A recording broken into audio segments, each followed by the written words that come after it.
ప్రియులారా, బాగున్నారా? దేవుని వాక్యాన్ని క్రమంగా చదువుచున్నారా? ప్రార్థించుచున్నారా? నేటి ధ్యాన వాక్యం రోమా 8వ అధ్యాయము 1వ వచనం.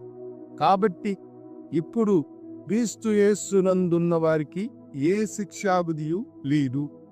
భక్తుడైన పౌలు రోమా సంఘానికి రాస్తూ క్రీస్తు యేసునందు ఎవరుంటారో వారికి ఏ శిక్షావిధియు లేదు అంటున్నారు.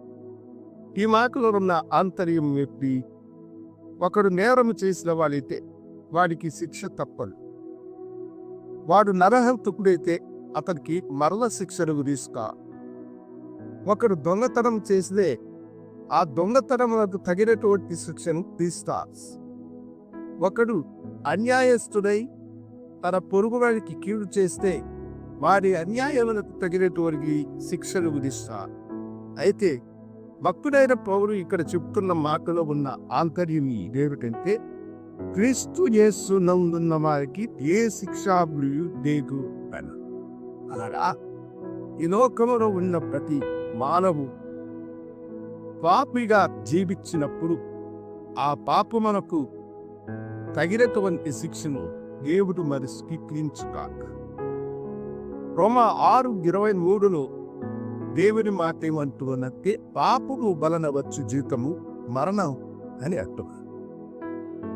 కనుక పాపములకు తగినటువంటి శిక్ష మరణం. మరణము అంటే మనం అనుకునేటువంటి సహజమైనటువంటి మరణం కా. ఈ మరణంలో మనుషుడు ఈ లోకాన్ని విడిచిపెట్టిపోతాడు. అతడు మరణించిన తర్వాత మంచి చెడ్డరు అతనికి తెలియదని మనం అనుకుంటాం. అయితే దేవుని ఉగ్రత అయిన రెండవ మరణమన్న నిత్య నరకాగ్ని ఒకటున్నది అన్న సత్యాన్ని మనం గ్రహించాలి. ఆ నిత్య నరకాగ్నికి పాపము చేసిన ప్రతి వారు వెళ్ళాల్సిందే, హలాల్సిందే.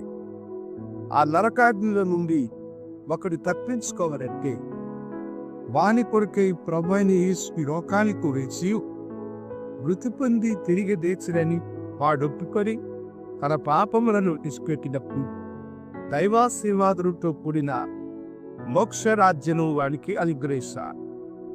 ఆ మాటని ఇక్కడ చెప్తూ ఉన్నా, ఈ పాపానికి వచ్చే జీతమైన రెండవ మరణమైన నిత్య నరకాగ్ని నీకు లేదు. నీవు క్రీస్తు యేసునందు నీతే.